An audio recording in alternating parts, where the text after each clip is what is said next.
Rusty Wallace lost a lap in the pits as they completed repairs and then put left side tires on the car. He is now in 24th place, 2 laps behind the race leader. And that is Mark Martin as he and Ernie Irvan take them down to turn 1.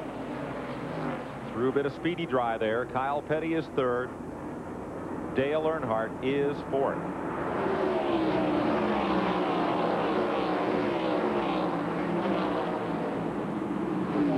And where Earnhardt is running right now, all he would have to do is roll out on the pace lap at Atlanta to be the Winston Cup champion. There's Earnhardt in 4th.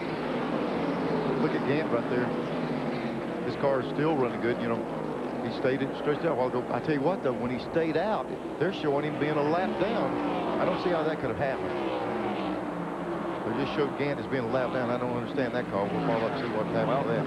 Unless, Neil, he stayed out so long on worn tires, he lost so much time to Mark Martin that Mark came back around by him. One thing you don't have, Mike, he does not have the advantage of everybody else having to stop and him not. That's gone. Yeah, that went away. Yes. But like you say, he could have, Mark Martin on those new tires might have made up enough ground. He did lap him. That's it. When Harry was in the pits making his stop, Mark came back around. And that's that goes to that gambling we're talking about. You catch it, you're a hero. If not, they say why. Boy, look at this shot here. Spencer on the hood of Spencer's car. And some heavy traffic right here going under the crossover tunnel. That's the walkover from the infield over to the outside of the racetrack. Bobby Hillin alongside. Kyle Petty running 3rd, Earnhardt in 4th.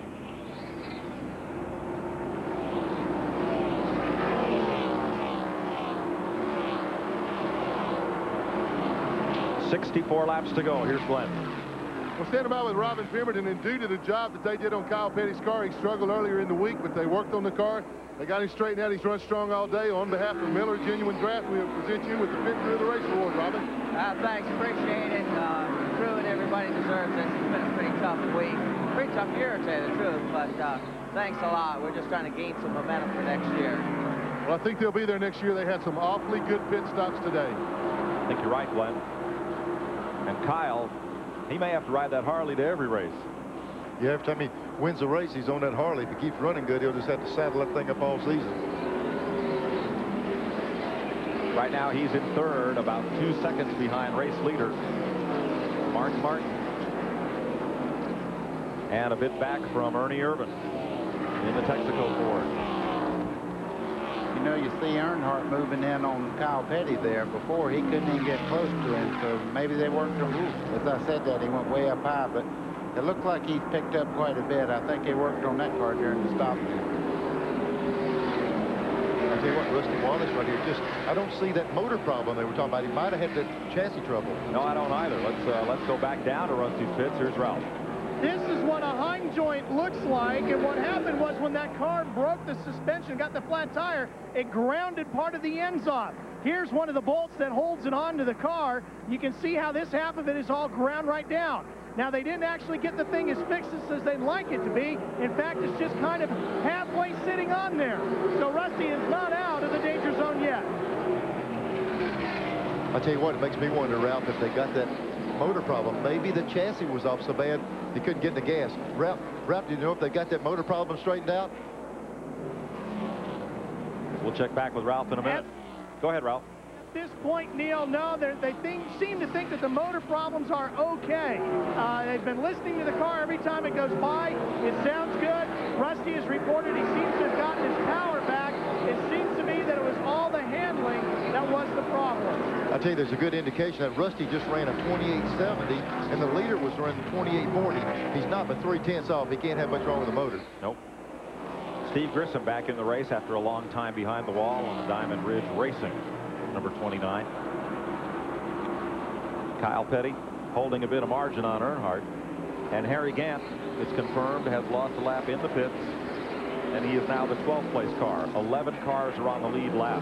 Neil, that car Earnhardt is running a very high line through the corner. It's just not right for him. He's beginning to drop back as the tires get hot. Yeah, that thing, they're not going to correct that. I can't help but think part of that call on going with it and leaving it alone was that the problems the two had. You got to weigh it out. You come in there and lose time, try to win the race, or do you go ahead now that Rusty stumped his toe a little bit and try to cash in? Somewhere that enters into it. If Earnhardt finishes in 4th where he is right now, he would leave here with a 132-point lead. That's not a lock, but he's holding the keys. Yeah, but let me tell you what, Rusty's car is not off the pace like it was earlier, and he's picking positions off. He's moving up through the field now, so he's got a chance to improve on his position. Ricky Rudd in 6th place, just ahead of Rick Mast in 7th, and Bobby Labonte and the Maxwell House Ford in 8th. Good battle here. All of these cars in this group have run well all day. Darrell Waltrip's right in there with them on the lead lap. Steve Grissom going by, who's just back into the race, and Michael Waltrip, the yellow Pennzoil car, is part of this battle. There they go down in turn 3. Look at Rick Mast going outside of yellow. Ricky Caution is out. Turn 2. Sterling Marlin. In a big way. That's about 100 yards from where he had trouble earlier today. Everybody gets by on the low side of Marlin. Dick Trickle, we're told, is also involved. His car is down on the apron of turn number 2. Yeah, he's on the entry road where he's going the infield, just spun around on it. Sterling is okay. Yeah, you see this guy sitting in this car, that's the best place to stay when you're in the middle of the racetrack like that. And there you see damage on Dick Trickle's car. Right rear tire down. Ooh, yeah, got more than a tire down. He's back in the wall. And there is Marlin, the Ray Bestis helicopter. Ooh, boy. Looks like Sterling's up in that outside wall. There's Trickle trying to avoid him, it looks like. Well, it looked like the 8 car was going to slide back. He didn't, but it looked like he was going to come back across. Dick just made a quick turn hard left, and it spun him out. It looks like Trickle will be able to continue. Caution flag is the 9th of the day for this incident. We've had 40 laps of caution so far.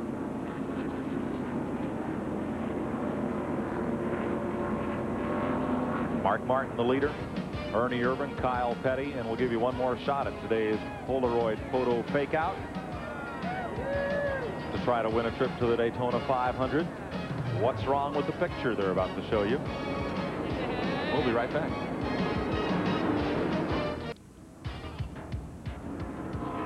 There's a Kyle Petty fan out here in Phoenix. He's got big ears. Freckles. Come on, Mike. Headphones. Thought you was talking about me for a minute. He'll have helmet head when the day's over, right, buddy? Mm-hmm. Dick Trickle's car, they're still working on the right rear. Been on pit road for 2 minutes, 45 seconds. You know, Trickle's trouble started yesterday when he had that accident over there. When you have that, you never get a car back just right. That's why so many people take backup cars off and replace them. Right. There's your NASCAR Advantage record. Their new 24-hour road service. And with Mark Martin leading Ernie Irvan, Kyle Petty, Dale Earnhardt, and Bill Elliott.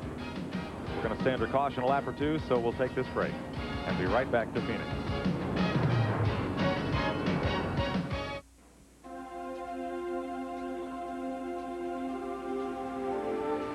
Back in the Valley of the Sun here at Phoenix, Arizona. Lots of natural splendor and lots of great racing.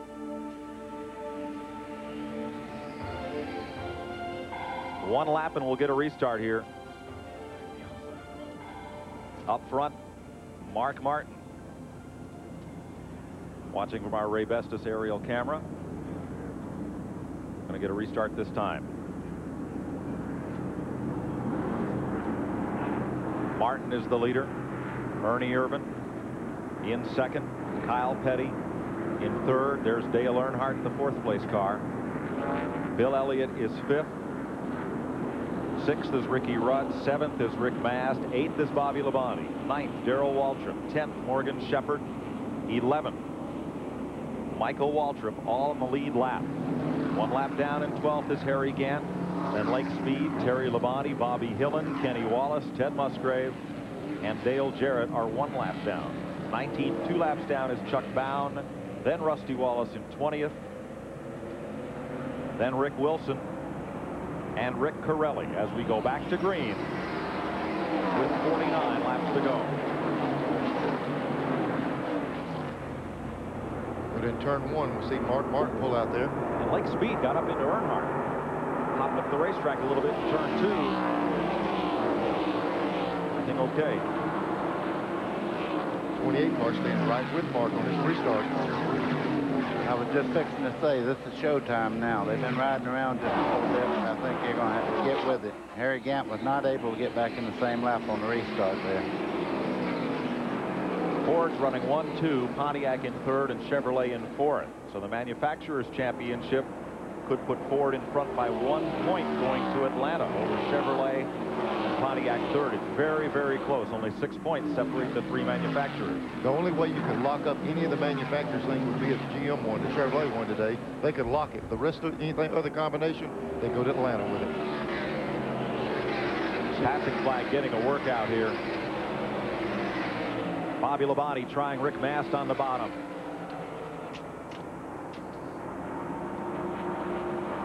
And almost made it good. There's Rudd, Mast, and Labonte, and Darrell Waltrip is right there. Ricky Rudd started 4th, drifted back to 18th, but he's been on the lead lap all day. He's now up to 6th in that bright orange Tide number 5.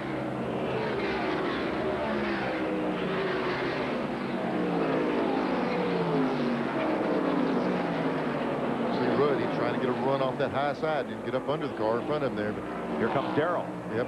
Right behind them, Darrell Waltrip underneath Bobby Labonte. He had a spin off too. Chuck Bound has spun off turn number 2 down to the infield grass. I don't think he's hit anything. Nope. No caution out yet. Caution yet. Well, he's way down off the racing surface. He can't get it refired.